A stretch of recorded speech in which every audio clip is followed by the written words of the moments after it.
Bentrovati a Effetto Friuli Giovani, 14ª edizione, 7 puntate che trascorreremo insieme ogni giovedì dalle 17 alle 17:45 alle 18:45, in replica per chi volesse rivedersi se lo fosse perso, sabato alle 21 in prima serata. Naturalmente vi ricordo anche la diretta streaming sul nostro sito www.telefriuli.it. Dicevo, 14ª edizione, un numero importante, prosegue questa collaborazione con la Consulta degli studenti della provincia di Udine e Telefriuli, che comincia di solito in questo periodo con Effetto Friuli Giovani e poi prosegue con altri progetti e attività didattiche come il TG degli studenti, ma avremo modo di parlare. Ovviamente come ogni edizione c'è una sorta di cambio generazionale, quindi gli studenti che vedete oggi qui con noi, alcuni sono nuovi e per la prima volta partecipano a questa trasmissione, altri invece sono volti noti che abbiamo imparato a conoscere nel corso delle scorse edizioni e che insomma ci accompagneranno anche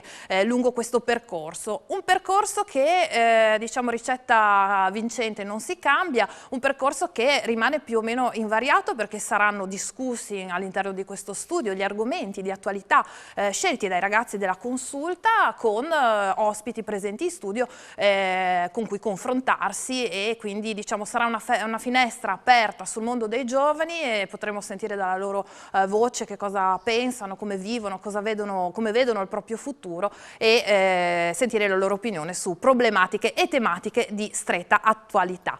Detto questo, è dato il benvenuto ovviamente ai ragazzi e un saluto a quelli che quest'anno ci seguono da casa e hanno insomma intrapreso la strada del lavoro, gli studi all'università eccetera eccetera. Andiamo a presentare gli ospiti perché la puntata di oggi è dedicata all'ambiente. Ovviamente per parlare di ambiente ci ispiriamo ad un'attività di cui parleremo tra poco, che gli studenti hanno, la Consulta degli studenti di Udine ha progettato insieme ad altri partner istituzionali. Allora vado con ordine, cominciamo da Fiorenza Campion, che è responsabile della comunicazione di CAFC. Al suo fianco abbiamo per il Comune di Udine, presidente della Commissione Ambiente, Giovanni Govetto, e infine buonasera, Davide Bonetto, che è della NET, area ricerca e sviluppo. Buonasera. Dulcis in fundo, l'abbiamo lasciato per ultimo, il professor Emanuele Bertoni, che è responsabile referente della consulta degli studenti regionale e che è un po' lo dico così affettuosamente, il padre un po' di questo progetto, di questa trasmissione che praticamente ha seguito fin dall'inizio. Allora, professor Bertoni, 14ª edizione di un progetto corposo che non molla. Di un progetto che ha visto degli studenti determinati come questi che sono riusciti a realizzarlo anche quest'anno. Non è sempre facile realizzare iniziative di questo genere, che ricordo sono delle azioni didattiche che danno la possibilità agli studenti di acquisire delle competenze trasversali. Giustamente il progetto, che ormai è un'azione di sistema, dobbiamo dirlo, perché insomma arrivati al 14° anno possiamo dire che questa è un'azione di sistema, ha all'interno Effetto Friuli Giovani, poc'anzi è stato descritto in maniera esemplare, e c'è il telegiornale degli studenti, uno strumento messo a disposizione delle scuole della nostra provincia. Come tutte le operazioni, tutte le azioni e tutti i progetti della consulta sono delle azioni e delle attività al servizio degli studenti, al servizio delle scuole della nostra provincia. Questa trasmissione naturalmente è aperta a tutti i ragazzi, abbiamo un parterre variegato di diverse scuole della provincia, anche di Udine, perché molti ragazzi magari vengono o verranno da istituti grazie anche a un partner che collabora con questo progetto. Un partner indispensabile, si parla di SAF, che non solamente supporta dal punto di vista logistico questa trasmissione, ma ci dà anche la possibilità di risolvere insomma, quei problemi che possono accadere in un servizio così importante, fondamentale per gli studenti, che è ma non solo, che è il trasporto scolastico. È un partner affidabile, un partner che effettivamente al quale noi siamo molto riconoscenti, perché ci ha seguito in questi anni con molta attenzione, con il cuore, non solamente in forma concreta con gli autobus messi a disposizione, che permettono a tanti studenti tutta non la solo di provincia venire di qua, ma raggiungerci, anche insomma. di, insomma, sappiamo che gestisce il trasporto pubblico, per cui molti Certo. sono, e tanti erano i progetti, sono i progetti insomma realizzati proprio per il popolo degli studenti che si spostano e viaggiano. E ovviamente quest'anno abbiamo anche delle nuove cariche, no? Dei nuovi rappresentanti, sono già microfonati, allora li presentiamo brevemente. Francesco Zamolo è il presidente della consulta degli studenti, Liceo Marinelli, se non ricordo Esatto, male. sì, buonasera. Buonasera. Beatrice Ciancarella, dico bene, ok, del Copernico, Esatto, vicepresidente buonasera. in questo caso. E poi abbiamo Tommaso Pascolo, commissione comunicazione, eccolo qua, Marinelli anche lui, e poi adesso vado a cercare tutti gli altri, li nominiamo così una volta, poi magari quando parlerete vi presenterete. Comunque abbiamo Silvia Bazzocchi del Percotto, Giulio Beninca dell'Uccellis, Vincenzo Gallina Malignani, Matteo Fabrici, sì, Manzini, San Daniele in questo caso, Davide Mulè del Copernico, Gabriele Paviola Bearzi, Giovanni Potocco dello Stellini, Darma Simonelli, Ipsia Cecconi, e Darma la conosciamo bene, insomma. Allora ragazzi, tanti i progetti che appunto il professor Bertoni dice sono attività didattiche a tutti gli effetti, Certo. no? Tanti progetti che sono già iniziati col nuovo anno scolastico, ma tanti insomma che sono ancora in corso. Allora partiamo da Francesco con una breve presentazione. Ti chiederei anche di ribadirlo per chi ci segue da casa, di che cosa si occupa in particolare la consulta e perché c'è, qual è la sua funzione, ecco. Sì, allora, volentieri. No, gradirei anch'io sottolineare di che cosa si occupi la consulta, perché quando mi sono candidato per la consulta nel mio liceo in pochi sapevano veramente quale fosse la sua funzione. In poche parole, la consulta rappresenta all'incirca 22.000 studenti. E rappresentando 22.000 studenti, questo oltre ad essere un onore è un onere. E noi siamo responsabili nell'ascoltare quelle che sono le richieste degli studenti, quelle che sono le necessità e i bisogni, e noi anche ci occupiamo di verificare che tutti i diritti che uno studente possiede vengano mantenuti dagli istituti. Come possiamo fare in modo che queste richieste vengano, da parte degli studenti, dei ragazzi che ci hanno eletto, vengano rispettate? Noi agevoliamo quello che è il passaggio fra lo studente e ad esempio un ente locale, un'istituzione. E non solo, noi sosteniamo diversi progetti e aiutiamo a diffondere questi progetti. Ad esempio, mi viene in mente dicembre scorso la consulta ha partecipato a Telethon. Partecipando a Telethon, poi nella scorsa plenaria, per chi non sapesse la plenaria, durante la plenaria la consulta si riunisce e discute di quelli che sono i problemi della provincia di Udine e delle scuole dell'intorno di Udine, e durante questa plenaria sono stati rilasciati degli attestati Telethon per i ragazzi più meritevoli che hanno aiutato all'organizzazione di questa manifestazione. Avevate un gruppo tutto vostro, quindi? Sì, avevamo proprio uno stand della consulta in piazza Primo Maggio, abbiamo corso e partecipato. Alla scorsa plenaria abbiamo anche rilasciato degli attestati per quanto riguarda il progetto MUR Unicef, Scuola Amica. C'era anche il presidente dell'Unicef, della provincia chiaramente. Questi attestati sono andati agli istituti che hanno aderito a questo programma, che prevede l'attuazione e la conoscenza di quelli che sono la Convenzione sui diritti dell'infanzia e dell'adolescenza per quanto riguarda la scuola, quindi il diritto all'apprendimento che ogni studente, ogni fanciullo ha. Altri progetti, questi sono stati i progetti che abbiamo già fatto. Altri progetti importanti sono il progetto Safe Drive, per esempio, che è un'applicazione interessante che permette l'autovalutazione dei riflessi. Questa l'avevamo presentata anche l'anno Certo. scorso, no? Avevamo dedicato proprio una puntata a questo progetto, anche perché insomma molti di voi saranno alle prese magari con la patente, no? E quant'altro. Quindi è utile per prevenire incidenti stradali.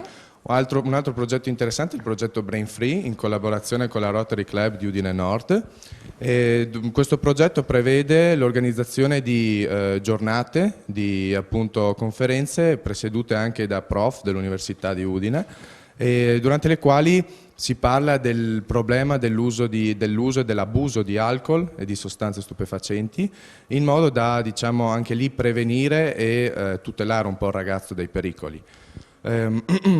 Un altro progetto proprio della consulta, che a mio parere è molto particolare, è il giorno del prefetto. Abbiamo deciso così, tutta la consulta, il prof Bertoni, di chiamarlo così perché facciamo in modo che si organizzino delle giornate con la prefettura di Udine in cui i ragazzi possono imparare e aumentare un po' quello che è il senso civico, molto importante oggigiorno. Citerei, se ho tempo, ancora un paio di progetti perché... Prima di entrare in questa parte diciamo, presentiamo un po', poi nella seconda parte entriamo nel vivo invece dei progetti, insomma, più... Va bene. Un altro progetto interessante è la Carta Io Studio, che quest'anno è edizione speciale. La Carta Io Studio, ricordo, era stata già presentata un'idea propria della Consulta di Udine nel 2006 e quest'anno c'è la riedizione, ovvero quelle che sono le convenzioni nazionali che questa carta permette a ogni studente di avere. Quest'anno per Udine, per i ragazzi delle scuole di Udine e dei dintorni, saranno anche convenzioni locali e questa è un'idea propria della Consulta. Quindi diciamo, i ragazzi attraverso questa carta che gli viene consegnata nel primo anno di scuola superiore potranno usufruire dei servizi, di sconti maggiori e quindi di un'offerta maggiore. Un altro progetto importante per il quale siamo qui oggi è il V-Quadro Challenge. E qui ti fermo perché quello lo annunciamo subito Sì. dopo, però proprio la tematica è quella ambientale. Ecco, dai, anticipaci il titolo. Sì, il titolo, che in inglese per i più appassionati si dice W Squared Challenge, è nato perché volevamo giocare con le parole water, acqua and waste, quindi quelli che sono in generale i rifiuti e più nel particolare il consumo, lo spreco, no?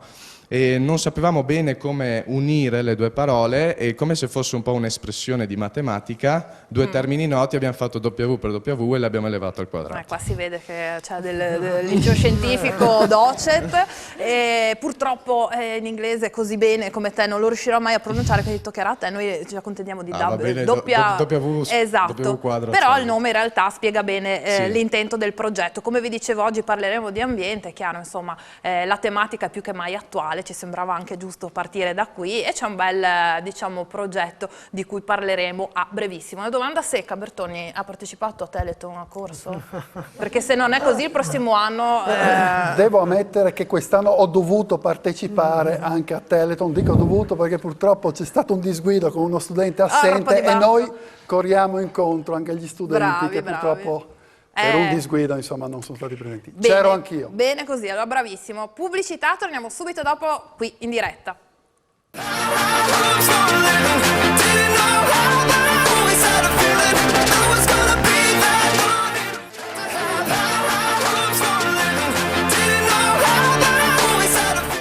Eccoci di nuovo qui in diretta. Allora, in sovraimpressione trovate anche il numero di telefono per partecipare, per mandare i messaggi, WhatsApp o SMS, quello che vi pare, insomma, per intervenire sugli argomenti di quest'oggi. Non ho citato, non ho ringraziato, ma l'approfitto subito per farlo, i professori che seguono i ragazzi, che organizzano le corriere, le classi e quant'altro, e quindi vado in ordine alfabetico: Gian Antonio Babbo, Leonardo Lesa e Luca Martin, che sono poi, insomma, professori. Fate un applauso perché questi tre insegnanti sono parte, diciamo, di questo progetto e insomma voi ragazzi li conoscete molto bene perché ci lavorate a stretto contatto. Allora, dicevamo, consulta, che cos'è, tanti progetti, ripartiamo da Beatrice, vicepresidente della consulta, che ci presenta un altro dei progetti di punta. Esattamente. La consulta è impegnata anche nel progetto Studenti in Aula, un progetto in collaborazione con il Consiglio regionale del Friuli Venezia Giulia, a cui vi partecipano anche le altre consulte provinciali studentesche della regione. Si tratta di un progetto che prevede un periodo didattico formativo volto a insegnare agli studenti il funzionamento del Consiglio regionale e le modalità di formulazione di disegni di legge e mozioni. Questo periodo fornisce agli studenti gli strumenti per poter realizzare autonomamente una proposta di legge che verrà fatta in sede regionale a Trieste nell'assemblea finale, plenaria che funziona proprio come una seduta di consiglio regionale in cui gli studenti seduti come consiglieri approvano o meno queste proposte. Il tutto viene portato all'attenzione dei consiglieri regionali e questo permette a noi studenti di rendere concrete delle proposte, delle problematicità e delle soluzioni a delle problematicità vicine al mondo giovanile e soprattutto studentesco. Negli ultimi anni, per esempio, le tematiche sono state quella dei PCTO, percorsi per le competenze trasversali e per l'orientamento, ex alternanza scuola-lavoro, o anche la proposta di riduzione dei costi o la creazione di una tessera unica per i trasporti pubblici scolastici nel territorio regionale, che hanno anche incontrato un responso concreto da parte del Consiglio regionale. Altri progetti? Invece andiamo per ordine, allora con Tommaso, ok. Ecco, io in qualità di presidente della commissione comunicazione a cui abbiamo pensato di dare questo titolo, vi presenterei appunto il TG degli studenti, che è un secondo progetto che viene portato avanti da diversi anni e che vuole andare a raccontare attraverso dei filmati i progetti più premiati, progetti meglio riusciti delle diverse scuole della provincia, appunto raccontati dagli studenti stessi. Questo è un vero e proprio TG letto, fatto da voi, realizzato anche con le immagini e tutto quanto, e poi insomma la nostra rete partner, però è un vero e proprio TG giovane, però giustamente TG giovani. Poi da quest'anno la novità per la commissione comunicazione è la delega alla lingua friulana e alle lingue minoritarie, e in questo senso appunto sarà nostro compito capire come poter sviluppare delle azioni progettuali per la valorizzazione della lingua ma anche del territorio, appunto perché le lingue del nostro territorio hanno una determinata importanza e poi le lingue minoritarie insomma vanno custodite anche esattamente, per tutta la storia che e comunque sono apprezzate e utilizzate anche dalla fascia più giovane della società, ecco. Ok, passa pure il microfono a Davide, dico bene? Sì, grazie. Ora presenterò il progetto Sapremo. Questo progetto è un acronimo di salute, protagonisti ed emozioni. Il suo obiettivo generale sarebbe quello di promuovere l'empowerment dei giovani e la sensibilizzazione rispetto alle tematiche della salute e soprattutto delle dipendenze. Promuove anche la scelta della legalità e i comportamenti proattivi per il futuro. Questo progetto quindi fondamentalmente propone degli incontri per le classi seconde delle scuole secondarie di secondo grado e al termine di questi incontri verrà anche proposto loro la partecipazione ad un concorso. Questo concorso si chiama Post Action e consiste nella realizzazione di un video sempre per promuovere la salute e la legalità. La classe vincitrice potrà ricevere come premio un viaggio, quest'anno si era proposta a Roma come destinazione, oppure potrà sempre avere degli abbonamenti Netflix o Spotify. Ah, ok, quindi insomma una cosa sì, molto giovanile. Sì. Molto giovanile. Altri progetti, Vincenzo? Grazie. Il progetto V-Quadro Challenge è un progetto che si occupa principalmente del tema ambientale, un progetto che abbiamo iniziato quest'anno insieme ai partner, le aziende pubbliche NET, CAFC e il Comune di Udine, e vuole questo progetto permettere agli studenti di essere più consapevoli di quello che è il tema ambientale. Come si intende farlo? L'idea è quella di avere alcune ore di formazione insieme a degli esperti del settore, quindi parlare del riciclo dei rifiuti, parlare del ciclo dell'acqua e anche comunque di quello che sta succedendo oggi nel nostro pianeta, quindi del problema ambientale. Diciamo dell'emergenza clima, no? Dell'emergenza climatica. E inoltre agli studenti verrà data in omaggio una borraccia di alluminio per appunto battere in un certo senso le plastiche monouso, per dire di no alle plastiche monouso. Questo progetto, io appunto, come ho detto precedentemente, inizierà quest'anno. Abbiamo quest'anno già 1400 studenti che hanno aderito a questo progetto nelle varie scuole della città di Udine e speriamo nei prossimi anni di riuscire ad estendere questo progetto anche al di fuori della città di Udine e di avere una partecipazione maggiore di studenti. Certo, ed è questa proprio la tematica centrale, perché si parla di ambiente, si parla di cambiamento climatico, ma soprattutto si parla anche di quello che possiamo fare nel nostro piccolo e sicuramente partire da un'azione che poi è un'iniziativa vostra di studenti, è sicuramente positivo, perché insomma voi guardate al futuro e giustamente non è un caso che l'emergenza climatica sia anche una problematica che è stata presentata proprio da ragazzi, da vostri coetanei o anche più giovani, no?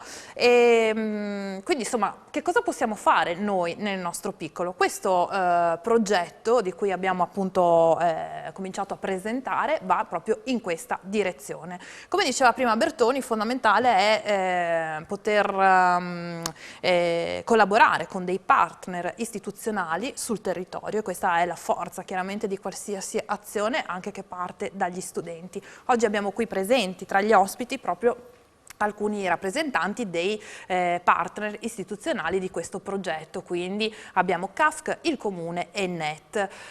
Partirei vado per ordine, da Fiorenza, perché CAFC, appunto abbiamo parlato di questa borraccia, si vuole abbattere il consumo della plastica, perché le bottigliette di plastica purtroppo tutti, insomma, noi le acquistiamo per motivi pratici dai distributori, a scuola, al lavoro, negli ospedali, dove capita, però sono un rifiuto ingombrante e si parte proprio da qui, da questa borraccia in alluminio che ognuno si può caricare da casa e in teoria, insomma, diventerà insomma con l'acqua di CAFC. Sì, anche di rubinetto, giustamente. Come avete aderito a questa iniziativa e che cosa sono gli step, insomma, successivi? Il progetto Acqua Pura, Riciclo e Natura, Francesco l'ha detto in inglese, io lo dico in italiano, è un progetto didattico ambientale nato in primis per far capire ai ragazzi e trasmettere a loro che l'acqua del rubinetto è sana, è buona e controllata. Dietro c'è un enorme lavoro quotidiano che professionisti che lavorano in CAFC fanno. Quindi quando io so che l'acqua del rubinetto è buona e sana, vado a riempire la mia borraccia d'alluminio e non bevo più l'acqua della bottiglietta di plastica e quindi riduco la plastica e quindi faccio un bene all'ambiente che mi circonda. Quindi chi meglio di loro può capire questo? E per questo motivo abbiamo detto assieme questo progetto deve essere fatto coesi per un obiettivo: ridurre la plastica e bere l'acqua del rubinetto. Sarà realizzata anche una bottiglia ad hoc. Verrà realizzata quindi, insomma, una borraccia in alluminio che contiene fino a 800 ml, quindi una bella borraccia. È grande. Non servirà chiedere continuamente permesso per andare al bagno e ricaricarla. No, non c'è quella scusa. No. Avrà tutti e 4 i loghi dei partner, CAFC, NET, Consulta e Comune di Udine, e avrà anche il nostro slogan, certo, il nostro progetto. Insomma, un progetto che pratico, 1400 ragazzi che hanno aderito, 9 istituti se non sbaglio, sono numeri importanti. E questa è una risposta anche, diciamo, da parte degli insegnanti, degli istituti, no? a una necessità. Govetto, lei oltre che oggi a rappresentare il Comune di Udine è anche un insegnante, allora le chiederei una cosa un po' più personale, nel senso, che risposta hanno secondo lei, adesso non so che ragazzi ha, di che ordine e grado, però che risposta hanno? Ah, ok. No, intanto ringrazio dell'invito e ringrazio anche gli studenti per quello che ci hanno raccontato. Io in effetti parto dalla mia esperienza di insegnante, perché una cosa che ho compreso, un po' paradossale, ma è che la posizione giusta dell'insegnante, per quello che ho potuto vedere, è quella innanzitutto di, come dire, farsi insegnare dagli studenti, no? Cioè io spesso mi accorgo come, al di là delle nozioni che trasmetto, però su alcuni aspetti, su alcune cose, sono proprio gli studenti che mi trasmettono qualcosa. E io penso che quello che abbiamo assistito, stiamo assistendo, sia proprio un esempio bello di questo dato, cioè dei ragazzi che in qualche modo trasmettono a noi, in questo caso a me amministratore o a me anche docente, comunque delle idee, dei giudizi, una posizione, delle domande che innanzitutto interrogano me e innanzitutto, come dire, costringono me poi a fare dei ragionamenti, a imparare qualcosa. E rispetto a quello che lei mi chiede, cioè appunto alla come io vedo la reazione dei ragazzi, ecco, devo dire che è interessante perché io appunto mi occupo di ambiente in comune e ovviamente non è un lavoro facile perché poi insomma le difficoltà sono tante. Però da un certo punto di vista i giovani, cioè io ecco, questo posso dirlo, perché i giovani è un po' come se avessero una marcia in più, cioè nel senso che hanno comunque quell'apertura e anche quella disponibilità a, come dire, a sperimentare, a intraprendere e anche evidentemente un po' quella preoccupazione rispetto al futuro che a volte noi adulti, magari abituati a un certo tipo di routine, abituati a un certo tipo di, avendo certe abitudini magari consolidate nel tempo, facciamo fatica ad adeguarci. E quindi il fatto che questo progetto parte dagli studenti è stato uno degli elementi che ha convinto noi amministrazione comunale a, come dire, a sposarlo e ad aderire in pieno, perché al di là del progetto che è interessante e che è, come dire, perfettamente in linea col lavoro che stiamo cercando di fare sulla città, è anche proprio qualcosa che ci permette di dialogare con i giovani. Ok, allora ci fermiamo per una piccola pausa pubblicitaria, torniamo subito dopo e proseguiamo con Net.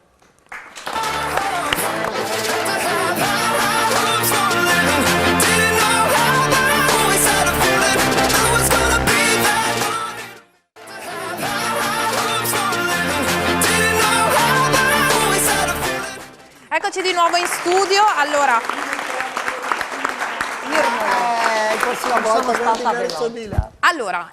stavamo parlando del progetto appunto W Challenge e Davide Bonetto, Net, chiaramente insomma l'azienda si occupa di rifiuti, di riciclo e quant'altro, è chiaro insomma partner per forza di un progetto del genere che punta proprio a ridurre i rifiuti. Esatto, beh innanzitutto mi associo ai ringraziamenti verso i ragazzi perché i protagonisti di questo progetto sono loro, siete voi, siete qua presenti e senza di voi non ci troveremmo qui a ragionare su un progetto di anche di un'alta valenza dal punto di vista tecnico, non è il classico progetto di educazione ambientale che peraltro Net ha nel DNA, noi da decenni lavoriamo nelle scuole di tutti i gradi insomma e quest'anno peraltro abbiamo avuto un'adesione pazzesca dal punto di vista dei numeri anche degli studenti, abbiamo stabilito il record. Con questi altri 1400 studenti raggiungeremo i 10.000 studenti su tutta la provincia di Udine. Perché questi 1400 sono delle scuole diciamo superiori, no? Sì, Più esatto. Poi c'è tutta una serie di progetti che riguardano anche dai più piccoli fino a... Ecco, quindi sono numeri importantissimi in una fase storica che è evidente a tutti, i cambiamenti climatici, un'ulteriore forza, parliamo di Greta Thunberg, tutti questi movimenti che provengono appunto dalle nuove generazioni ed è fondamentale questo aspetto. Io vorrei anche ringraziare il professor Bertoni. Ma sì, dai, ringraziamo. Quando ci ha contattato per coinvolgerci in questo progetto noi abbiamo aderito con molto entusiasmo, appunto perché è nel nostro DNA fare ciò e lavorare con i giovani. Il progetto, dicevo, ha un'alta valenza tecnica anche perché va a colpire il famoso tema dell'economia circolare, un tema molto complesso da affrontare, un tema su cui l'Unione Europea sta spingendo moltissimo e l'ha messo come pilastro dei prossimi 10 anni. Un tema complesso che però con questo progetto, ragionando sulla plastica e sulla riduzione, le famose 3R che sostengono l'economia circolare, quindi la riduzione del rifiuto, il riutilizzo e alla fine il riciclo, si innescano perfettamente in questo progetto. Se pensiamo a ridurre l'utilizzo di plastica monouso, le famose bottigliette, a riutilizzare appunto la borraccia che daremo agli studenti alla fine della formazione, ma anche poi ragionare in queste ore di formazione sul percorso che fa la plastica, in questo caso, che fa il rifiuto, da quando lo raccogliamo fino alla possibilità di recuperarlo, riutilizzarlo e reimmetterlo nei processi per la produzione di altre tipologie di materiali, è importantissimo. Ci fa percepire il perché dobbiamo ridurre. Certo. Quindi questo è importante. Diciamo che è un modo per toccare questo con mano progetto, quello che esatto, ha concretezza, non è solo teoria, non è solo un segno, un dono una di moda, una tra borraccia, virgolette, però no? crea questo ragionamento in noi e negli studenti. Una consapevolezza maggiore. Govetto ha centrato, essendo anche insegnante, giustamente, questa è una cosa che io non sono insegnante, ma mi accorgo dopo 4 edizioni di Affetto Giovani, che effettivamente i ragazzi sì, sono proiettati nel futuro, ma che aiutano noi adulti ad aprire, forse ad abbattere, neanche pregiudizi, proprio perché ci adagiamo per una questione di età, di routine lavorativa e quant'altro, su alcuni meccanismi che sono poi quelli che voi giovani ci contestate e contro cui oggi insomma anche manifestate e quant'altro, come ad esempio lo spreco e queste cose qua. Sì, in effetti che ne dica l'opposizione, io generalmente centro i temi, ecco. Non scendiamo, va bene, non scendiamo nella politica tout court, però insomma probabilmente non è l'unico. Centriamo i temi perché in questo caso, diciamo, i ragazzi sicuramente ci mettono sulla strada giusta, no Bertoni? È una risposta che avete dato voi a delle esigenze, no? Sì, è una risposta che è stata data in tempo reale. Si tratta di un progetto sperimentale, l'abbiamo sottolineato più volte, perché si è partiti dalla città di Udine. La risposta è notevole, devo dire, perché siamo partiti qualche settimana fa, in sostanza, e abbiamo già avuto una risposta importante in termini numerici. L'ultima plenaria, che fra l'altro è stata svolta al Liceo Stellini, e in quell'occasione adesso la Consulta ha deciso di incontrare anche i rappresentanti degli studenti, quindi faremo le riunioni plenarie non solo a Palazzo Belgrado come eravamo soliti, ma gireremo per le varie scuole in modo tale che i rappresentanti... sempre più radicata e che dialoga, esatto, anche con i vostri pari grado, tra virgolette. Infatti ci deve essere un confronto continuo.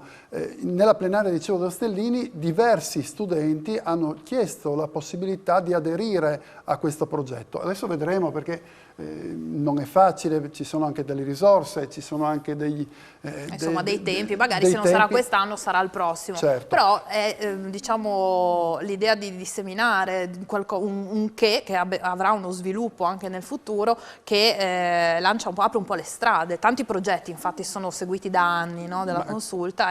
Questo è il compito della consulta. La consulta deve fare delle proposte, non necessariamente. Anche prima è stato citato Teleton, per esempio. Teleton ha una sua organizzazione, ovviamente uno staff e una struttura che lo organizza, come Telecom Scuola ha uno staff e una struttura che lo organizza. La consulta ha partecipato, però negli anni, 10° anno quest'anno, negli anni ha avuto modo anche di favorire la partecipazione, di far conoscere ad altre scuole questa realtà, la possibilità di partecipare, per esempio, con la propria scuola a correre per 24 ore. Prima è stato citato un progetto che per me è decisamente importante e attuale, il progetto Sapremo. Un progetto che ha dei partner di altissimo livello, ma che ha un motore alla base che è quello del contrasto all'uso delle sostanze. Bene. I partner sono la Questura di Udine, l'azienda sanitaria, Danieli SPA, Confindustria, altri partner che si avvicinano mano a mano. Da quest'anno anche la consulta ha modo di sostenere, perché un compito della consulta è quello di diffondere, se effettivamente ci crede, e in questo caso ci crede non solamente così sulla carta ma anche con il cuore. Mi piace parlare di cuore quando parlo di studenti, perché spesso noi pensiamo allo studio, pensiamo è importantissimo, alla conoscenza, alle competenze e quant'altro, ma vedete ragazzi, qualche settimana fa sono stato ad Auschwitz. Tante volte è importantissima l'intelligenza, ma altrettanto importante il cuore. Senza cuore l'intelligenza non va da nessuna parte. E in questo caso ho avuto prova, i nostri giovani, i nostri ragazzi hanno tanto cuore. Bisogna solamente farglielo scoprire, tutto lì. E il compito della scuola, aiutata anche dall'istituzione, è proprio questo. Insomma, questo è dalla politica alle aziende locali, eccetera, alle realtà insomma, locali di tutti i livelli. Dialogare direttamente con i ragazzi è un modo per diciamo, calare a misura dei ragazzi, degli studenti, dei progetti che parlano di cose importanti. Allora, di clima ne avevamo parlato anche l'anno scorso. Molti dei vostri compagni che erano presenti in studio erano anche abbastanza scettici. L'anno scorso non erano ancora del tutto convinti dell'emergenza. È passato un anno e sappiamo che le cose insomma in un certo senso non sono migliorate, però le azioni sono sempre più diciamo evidenti. Volevo chiedere a voi come vi approcciate nel senso a questo tipo di problematica. Magari possiamo partire anche proprio dal riciclo o dall'uso della plastica. Quanti di voi acquistano o utilizzano le bottigliette di plastica ad esempio, e come, se avete già pensato al di là del progetto, magari perché adesso la borraccia non è ancora pronta, però se già qualcuno di voi si è premunito di borracce o insomma contenitori riciclati. Chi ha il microfono, visto che avete il microfono, può parlare per primo, poi lo passiamo indietro. Vincenzo, tu che hai presentato anche questo progetto. A volte mi capita, per dire, a scuola di prendere una bottiglietta d'acqua, e ne sono consapevole del fatto che sicuramente è una cosa che è negativa, perché alla fine la plastica che si prende va a finire per essere buttata fino a una plastica monouso di cui non si riesce neanche a riciclare il 100%, ed è una cosa che mi dispiace.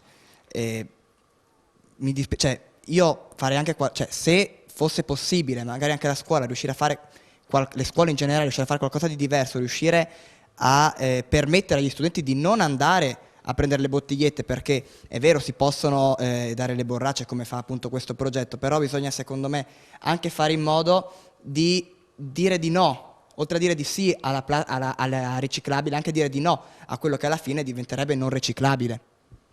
Quindi secondo me ci vuole un impegno sia da parte delle istituzioni, come si sta vedendo adesso, sia anche dalle scuole, dagli istituti, per riuscire ad eliminare la plastica. Certo, un passetto alla volta, insomma, sono piccoli anche passi magari, anche dei singoli, no? Sì, sicuramente quello, ma magari anche per quanto riguarda la distribuzione di alimenti nelle macchinette, eliminare la plastica che si usa anche troppo ultimamente. Certo.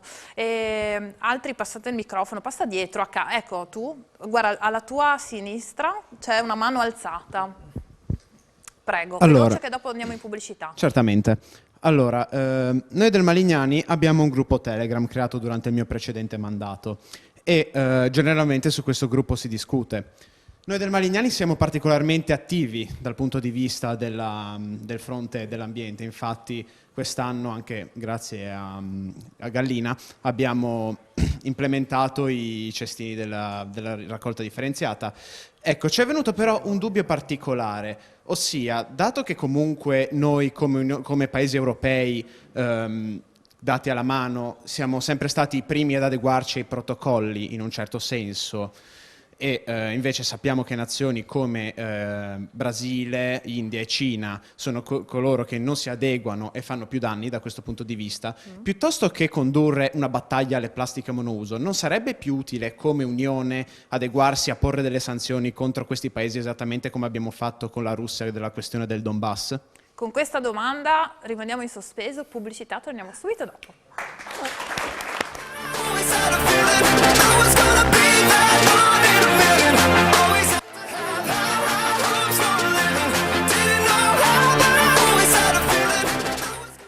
Di nuovo in diretta qui dagli studi di Telefriuli a Tavagnacco.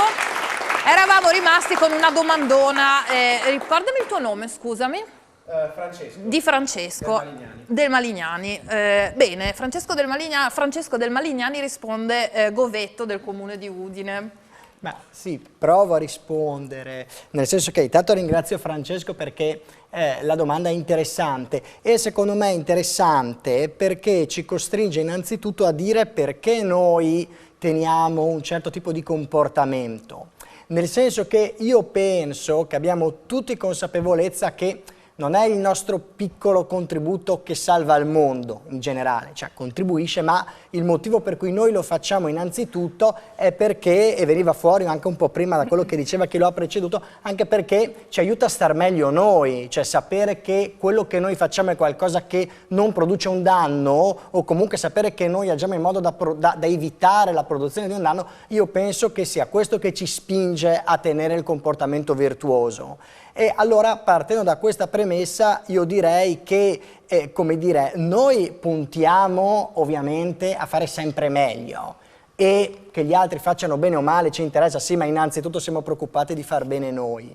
Sulle sanzioni, diciamo, un argomento delicato, ecco, io personalmente, e questo però lo dico anche a favore di voi studenti, io personalmente più che per le sanzioni sono per gli incentivi, ecco, per cui, come dire, proverei a partire da un approccio più positivo, magari più che sanzionare, essere propositivi nel senso di valorizzare, badate che se anche voi vi adeguate, in qualche modo possiamo trovare una forma di valorizzazione, una forma di premiale, ecco, per le modifiche, per i comportamenti virtuosi che andate ad adottare, che però innanzitutto vengono adottati a vostro beneficio, non è che fanno comodo a noi, fanno comodo innanzitutto a voi.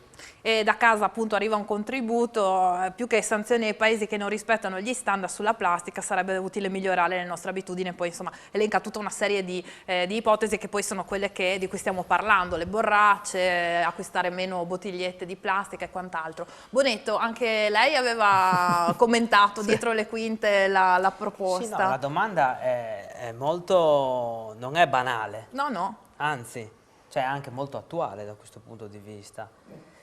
E il fatto è che noi stessi, inteso non solo l'Unione Europea, che forse è il paese in questo momento più avanzato da questo punto di vista.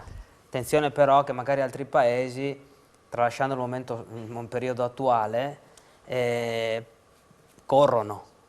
Non mi riferisco agli Stati Uniti ovviamente. Ecco, ad esempio che gli Stati Uniti pretendano dall'India che si adegui ai parametri standard di noi paesi occidentali, ai quali magari alcune superpotenze, che non parlo dell'Europa, non si sono ancora adeguate, sono ancora indietro, è un po' contrasta, no? È ovvio che questi paesi ti dicono, sì ma scusa, pretendi da me che mi adegui, ma e tu? Cioè, questo è un po' la difficoltà, no? Per quello poi parliamo di sanzioni, poi entriamo magari anche in questioni di economia globale, certo, che forse più che altro è lì Però il discorso è interessante problema, perché si andava a guardare in effetti oltre il proprio orticello, confine, no? Certo. Perché poi insomma ci sono anche diverse teorie, no? Di chi dice ma alla fine queste azioni singole non è che producono dei risultati su grande scala, no? Altri dicono probabilmente invece... è così, però appunto il fatto è che uno le fa innanzitutto perché riconosce che è un bene per lui, no? Dopodiché i risultati arriveranno, ma come diciamo non possono essere immediati anche, no? Sì. Anche perché qui forse è un cambiamento proprio culturale che va fatto. Per questo ci servono i giovani. Il problema, per questo ci servono i giovani. Posso aggiungere in tema di rifiuti, appunto per buttare anche un po' di un ulteriore argomento, se parliamo di rifiuti, i rifiuti sono collegati ai consumi. Esatto. Più le persone, più la popolazione ha capacità di consumo, quindi a reddito, più aumentano esponenzialmente la produzione di rifiuti. Questo è il problema. Il problema dei rifiuti a livello globale è che veramente siamo inondati dagli imballaggi e non riusciamo, il famoso concetto di economia circolare, magari in alcuni paesi riusciamo a recuperare, riciclarli frazione per frazione, però non riusciamo, ce ne sono talmente tanti e non riusciamo a rimetterli tutti e a riciclarli tutti per produrre altri materiali, altri prodotti. Questo è un grave problema di non facile risoluzione. È un problema culturale. Ieri era la giornata contro lo spreco alimentare, diciamo che siamo in un binario parallelo a questo del consumo della plastica, dei rifiuti, e anche questo in realtà, sempre ricollegandosi all'economia circolare, è un problema che a cascata si ripercuote su tutta una filiera di produzione, quindi anche sui rifiuti, e si acquista più di quello che si ha bisogno, si spreca, si butta. Quindi insomma forse qualcosa a livello comportamentale possiamo fare. Abbiamo pochissimi minuti, magari andiamo per alzata di mano. Volevo sapere a casa chi trova un po' magari resistenza da parte di noi adulti, genitori, nonni, parenti, invece chi ha insomma in questo progetto, in questa come posso dire, scelta di consumare meno plastica, di fare attenzione agli acquisti, imballaggi eccetera, trova diciamo un sostegno. Chi di voi a casa non è ben visto, non lo so, cioè, vai, alzati in piedi per cortesia che così ti riescono a inquadrare meglio. Sei tu l'ambientalista e l'ecologista, sei tu a casa, sì, ti mettono i bastoni tra le ruote. Esatto, diciamo che non è proprio ben visto, soprattutto dai miei nonni, perché sono vegana e quindi, oddio, quindi, cioè... No, terribile, terribile, non si può convivere con una persona come me in casa e quindi no, non è ben visto. Ma io avevo una domanda in realtà sempre sulle borracce. Ok, veloce. E queste borracce a un certo punto non funzioneranno più, cioè voglio dire non saranno eterne. Come si smaltiscono? Cosa succederà? È impossibile che siano eterne per davvero. Poi dove sono prodotte? Chi le fa? È un modo di produrle etico? Quanto costano? Cioè insomma ho molti dubbi a riguardo, però so che c'è poco tempo. Quindi no, purtroppo c'è pochissimo tempo. Una domanda secca. C'è una risposta secca. L'alluminio e anche il vetro, che raccogliamo assieme qui a città Udine, sono i materiali riciclabili al 100%, sono inerti considerati, quindi sono riutilizzabili all'infinito. In questo caso l'alluminio, ovvio che la borraccia in alluminio non può essere utilizzata all'infinito, però quella borraccia lì può essere riciclata al 100%, mentre la bottiglietta in plastica, che è in PET, quella plastica sì è riciclabile al 100%, ma non può essere riutilizzata per rifare la stessa bottiglietta, ma può essere utilizzata per fare altre tipologie di imballaggi meno nobili, soprattutto che non possono contenere alimenti.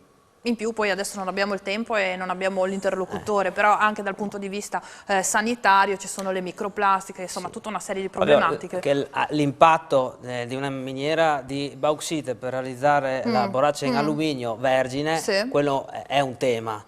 Ma ci sono talmente tanti imballaggi di alluminio in circolazione che il mercato li riesce quasi a recuperare, forse è l'elemento più che viene riutilizzato e riciclato più facilmente in questa fase, insieme al vetro, insomma. Allora, professor Bertoni, il tempo vola, un minuto. A lei l'ultima parola per chiudere questa prima puntata e naturalmente io già rinnovo l'appuntamento per giovedì prossimo e vi dico che parleremo, in occasione dell'Internet Safe Day, parleremo proprio di social e di quant'altro, quindi entreremo in tematiche decisamente molto giovani. Bertoni. Abbiamo tentato in pochi minuti di descrivere quelli che sono i progetti della consulta, sono stati descritti alcuni. Teniamo conto che il piano annuale dell'attività che è stato approvato il mese di novembre dalla consulta ha oltre 40 progetti, quindi non è possibile in una puntata riuscire a descriverli neanche a grandi linee. Mi interessa sottolineare la bontà e l'importanza di queste trasmissioni televisive e del telegiornale di studenti, perché comunque li vedo sempre da insegnante come strumento didattico per acquisire competenze. Voglio ringraziare le persone le realtà che hanno reso possibile questa trasmissione. Innanzitutto gli studenti, innanzitutto una consulta determinata che ha voluto proseguire nonostante tutto su questa strada. Voglio ringraziare la direzione generale dell'ufficio scolastico regionale, il direttore generale, dottoressa Daniela Beltrame, che ha seguito questo progetto e lo sostiene. Voglio ringraziare indubbiamente SAF, all'inizio nel primo blocco li ho citati, è un partner insostituibile. Voglio ringraziare gli ospiti indubbiamente, Telefriuli, ma soprattutto ringrazio voi, studenti, che avete il coraggio di venire qui a discutere e non nascondervi dietro ai soliti cellulari per parlare l'un con l'altro. Qui si può discutere, ci si può confrontarsi. Infatti, Bravi. il sottotitolo è "A voi la parola", la prossima settimana parleranno, li faremo parlare parecchio, insomma. Grazie naturalmente a Fiorenza Campion, Giovanni Govetto, Davide Bonetto, grazie per essere stati con noi. Grazie ragazzi naturalmente per la partecipazione, al professor Bertoni. Noi ci rivediamo giovedì prossimo e adesso diamo la linea tra un quarto d'ora al TG di Telefriuli. Grazie, buona serata. Killing.